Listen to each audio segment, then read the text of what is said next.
Shalom, Bapak Ibu, Saudara yang terkasih dalam Tuhan. Pagi hari ini kita bersyukur boleh menikmati kebaikan Tuhan, kemurahan Tuhan, dan kita akan membaca firman Tuhan, melanjutkan pembacaan firman dari kitab Galatia. Pagi hari ini kita masuk kepada Galatia pasal yang kelima. Nah, dalam bagian ini kita melihat bagaimana Rasul Paulus menyampaikan kebenaran ini bahwa sebagai orang percaya atau seharusnya setiap pribadi itu hidup dalam pimpinan Roh Kudus, harus hidup dalam pimpinan Roh, bukan hidup dipimpin oleh daging, Nah, mari kita membaca firman Tuhan dari Galatia pasal 5 ayat 16. Saya membaca ayat 16, saya baca, kemudian 17. Bapak Ibu Saudara yang terkasih dalam Tuhan. Ayat 16, maksudku ialah hiduplah oleh roh, maka kamu tidak akan menuruti keinginan daging. Sebab keinginan daging berlawanan dengan keinginan roh, dan keinginan roh berlawanan dengan keinginan daging. Karena keduanya bertentangan, sehingga kamu setiap kali tidak melakukan apa yang kamu kehendaki. Akan tetapi, jikalau kamu memberi dirimu dipimpin oleh roh, maka kamu tidak hidup di bawah hukum Taurat. Perbuatan daging telah nyata, yaitu percabulan, kecemaran, hawa nafsu, penyembah berhala, sihir, perseteruan, perselisihan, iri hati, amarah, kepentingan diri sendiri, pencideraan, roh pemecah, kebencian, kemabukan, pesta pora, dan sebagainya. Terhadap semuanya itu, ingatkan kamu, seperti yang telah diketahui, bahwa barang siapa melakukan hal-hal yang demikian, ia tidak akan mendapat bagian dalam kerajaan Allah. Tetapi buah roh ialah kasih, sukacita, damai sejahtera, kesabaran, kemurahan, kebaikan, kesetiaan, kelemah lembutan, penguasaan diri. Tidak ada hukum yang menentang hal-hal itu. Barang siapa menjadi milik Kristus, ia telah menyalibkan daging dengan segala hawa nafsu dan keinginannya. Jikalau kita hidup oleh roh, baiklah hidup kita juga dipimpin oleh roh. Dan janganlah kita gila hormat, janganlah kita saling menantang dan saling mendengki. Amin. Demikian jauh pembacaan firman Tuhan. Bapak Ibu, kita melihat dalam bagian ini, perikop ini, ada perlawanan antara keinginan roh dan keinginan daging, dan itu ada di dalam diri kita. Jadi di dalam diri kita ada keinginan roh, ada keinginan daging. Dan ini terus berlawanan, keinginan daging dengan keinginan roh berlawanan, keinginan roh dengan keinginan daging berlawanan. Jadi enggak bisa bersama-sama. Nah, persoalannya dua ini ada di dalam diri kita. Jadi ketika kita mau melakukan keinginan roh, seringkali keinginan daging yang kita lakukan. Nah, suatu ketika Rasul Paulus pernah berkata, aku mau melakukan yang baik. Niat itu sudah ada, kehendak itu ada, tetapi faktanya dia menemukan dirinya melakukan yang tidak baik. Nah, terus bagaimana dong ini? Nah, dalam bagian ini dikatakan firman Tuhan, syukur oleh Yesus Kristus. Jadi, dengan kekuatan kita secara daging untuk mengalahkan keinginan daging, kita nggak bisa. Jadi dengan kekuatan diri kita secara manusia, secara daging ini, mau menaklukkan keinginan daging nggak bisa. Tetapi kalau keinginan daging menguasai kita, maka kita tidak akan layak di hadapan Allah. Kita tidak akan layak masuk kerajaan surga. Kalau keinginan daging. Nah, ketika manusia itu jatuh ke dalam dosa, dia memang sudah dikuasai dosa itu. Jadi keinginan daging ini identik dengan perbuatan-perbuatan dosa yang tidak sesuai dengan firman Allah, tidak sesuai dengan keinginan roh. Nah, bagaimana kita hidup kalau kita berkata bahwa kita sebagai orang percaya? Dan bagaimana caranya supaya kita menang terhadap keinginan daging? Nah, firman Tuhan katakan di dalam ayat 18, akan tetapi jikalau kamu memberi dirimu dipimpin oleh roh, maka kamu tidak hidup di bawah hukum Taurat. Nah, kita garis bawahi, jikalau kamu memberi dirimu dipimpin oleh roh, ya. Atau di ayat 16 berkata, maksudku ialah hiduplah oleh roh, maka kamu tidak akan menuruti keinginan daging. Ya, hiduplah oleh roh, hiduplah di dalam pimpinan Roh Kudus. Hiduplah dalam pimpinan Tuhan, hiduplah dalam kebenaran firman. Nah, maka kamu tidak akan memberi dirimu ya dipimpin oleh daging. Ya, artinya keinginan daging yang hendak menguasai kita akan bisa kita kendalikan karena keinginan roh ada ya di dalam kita, atau kita lakukan keinginan roh itu. Nah, saudara, perhatikan apa itu keinginan daging atau perbuatan daging yang membuat manusia itu tidak bisa masuk surga atau tidak layak menerima ya berkat-berkat Allah, berkat surgawi, ya, tidak diselamatkan. Nah, perbuatan daging di ayat 19 dikatakan telah nyata, yaitu percabulan, kecemaran, hawa nafsu, penyembahan berhala, sihir, perseteruan, perselisihan, iri hati, amarah, kepentingan diri sendiri, percederaan, roh pemecah, kedengkian, kemabukan, pesta pora, dan sebagainya. Ya, sejenisnya ini, yang perbuatan daging ini, yang jahat ini, terhadap semuanya itu kuperingatkan kamu. Kuperingatkan kamu. Nah, menarik bagian ini juga, seperti yang telah kubuat dahulu.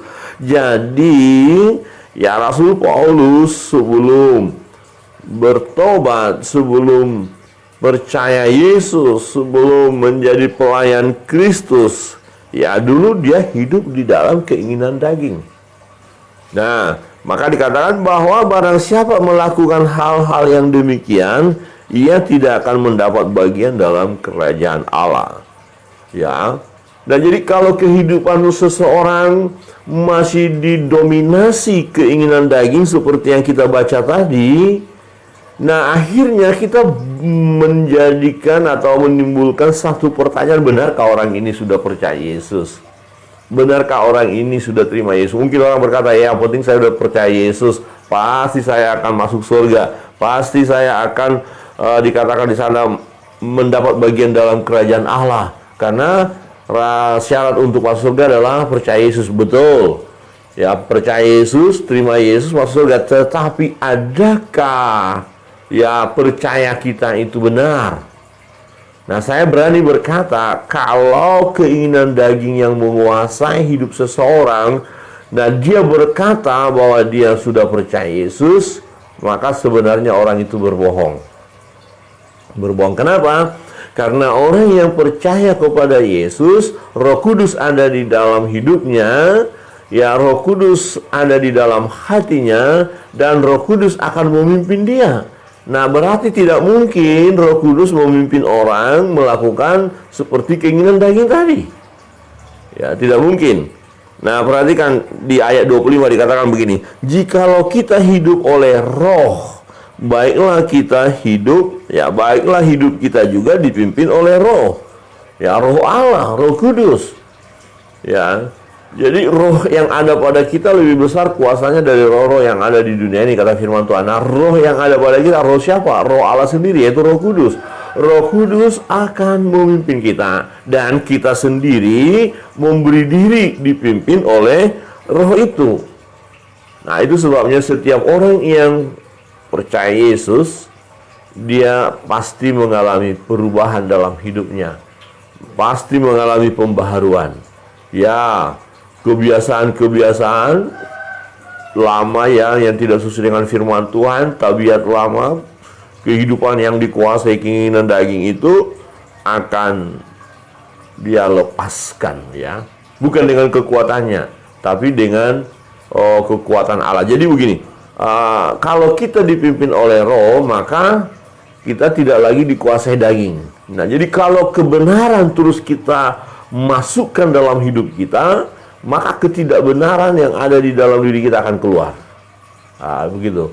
Jadi berarti intinya adalah kita tiap-tiap hari harus memberi diri kita dipimpin oleh roh itu sendiri, roh Allah, roh kudus. Nah, apa artinya dipimpin oleh roh Allah?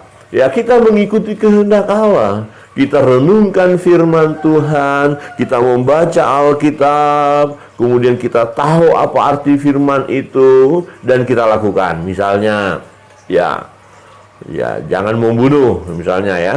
Wah, kita tahu itu artinya ya, kita jangan membunuh. Ya, jangan bersaksi dusta, ya jangan bersaksi dusta. Terus menerus. Ya, jangan memfitnah ya. Fitnah, percederaan, kedengkian, pesta pora, kan dulu melekat di dalam diri kita. Tapi ya ketika kita memberi diri dipimpin oleh roh Allah itu ya menyingkapkan kepada kita bahwa perbuatan-perbuatan itu tidak berkenan kepada Allah. Maka Rasul Paulus katakan apa? Matikanlah keinginan-keinginan daging itu. Apakah kita bisa melakukan? Ya, setiap orang yang percaya kepada Yesus dan ketika dia menyerahkan diri kepada Tuhan dipimpin oleh Roh Kudus, maka dia bisa lakukan. Karena Roh Kudus akan menolong dalam setiap kehidupan kita yang sudah percaya ini, ya, untuk mengalami pembaharuan demi pembaharuan. Jadi, maka dikatakan maka kamu tidak akan menurut keinginan daging lagi kalau hidup kita ini dipimpin oleh Roh Kudus. Saudara, ini menjadi pergumulan kita. Nah, kita berkata, oh baik, saya sudah percaya Yesus. Apakah dengan otomatis keinginan daging itu lenyap? Tidak. Ya, kita masih bisa digoda. Kita masih bisa jatuh. Ya, jujur saja semua orang yang percaya pada Yesus tidak langsung seketika kudus, sempurna, tidak.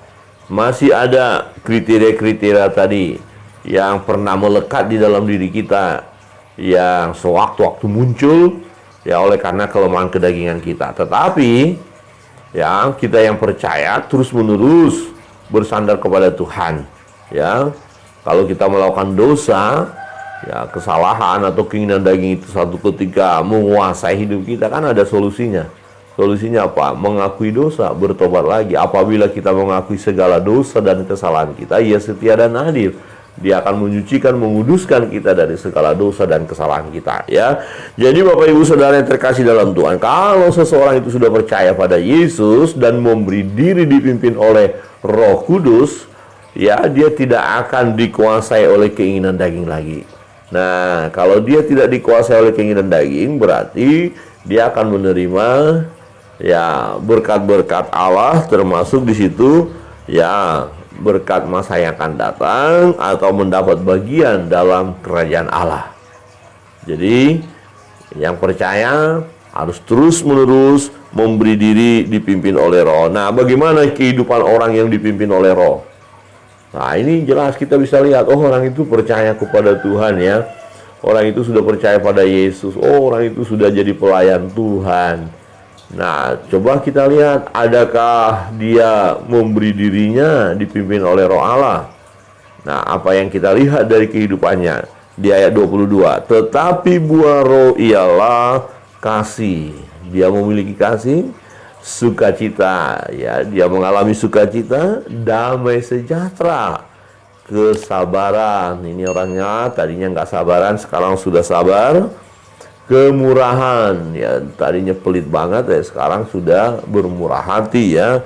Kebaikan, kesetiaan, kelemah lembutan, penguasaan diri, ya tidak ada hukum yang menentang hal ini. Jadi ini yang terjadi, perubahan dalam hidup seseorang yang dimana dia memberi dirinya dipimpin oleh Roh Kudus.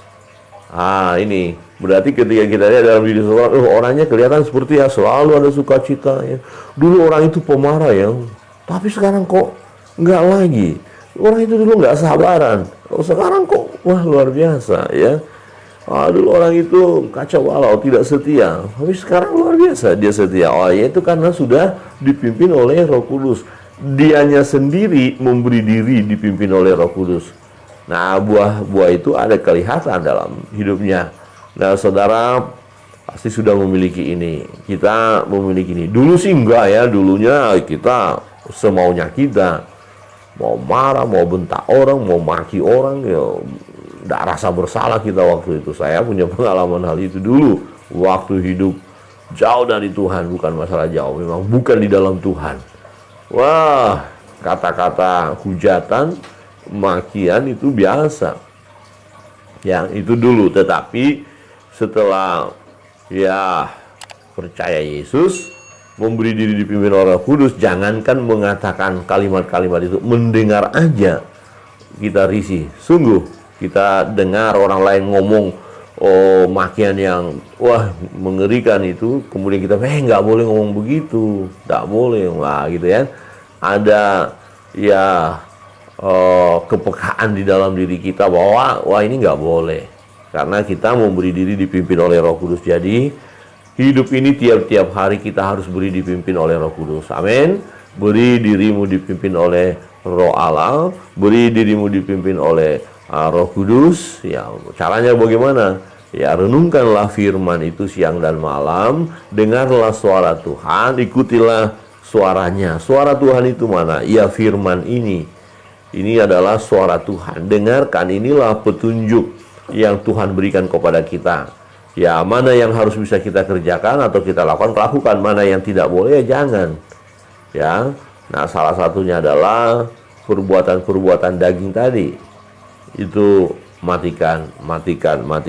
Kiranya kebenaran firman Tuhan menolong kita dalam setiap perjalanan hidup kita untuk terus dipimpin oleh Roh Kudus, dan kita akan menang terhadap keinginan daging itu. Tuhan Yesus memberkati kita. Kita akan masuk dalam doa-doa kita. Sebelumnya kita naikkan satu pujian. Kita percaya bahwa doa orang benar apabila dengan yakin didoakan besar kuasanya, ya, dengan yakin atau dengan sungguh-sungguh. Ya, kita mau berdoa apapun beban pergumulan kita, Bapak Ibu Saudara, mari buka hati dan berbicara kepada Tuhan, curhat kepada Allah, serahkan segala beban pergumulan dengan penuh keyakinan bahwa Dia Allah kita, Tuhan, yang akan memberikan yang terbaik bagi kita, akan mengulurkan tangannya untuk memberkati kita. Kita naikkan satu pujian, kemudian kita akan berdoa bersama-sama.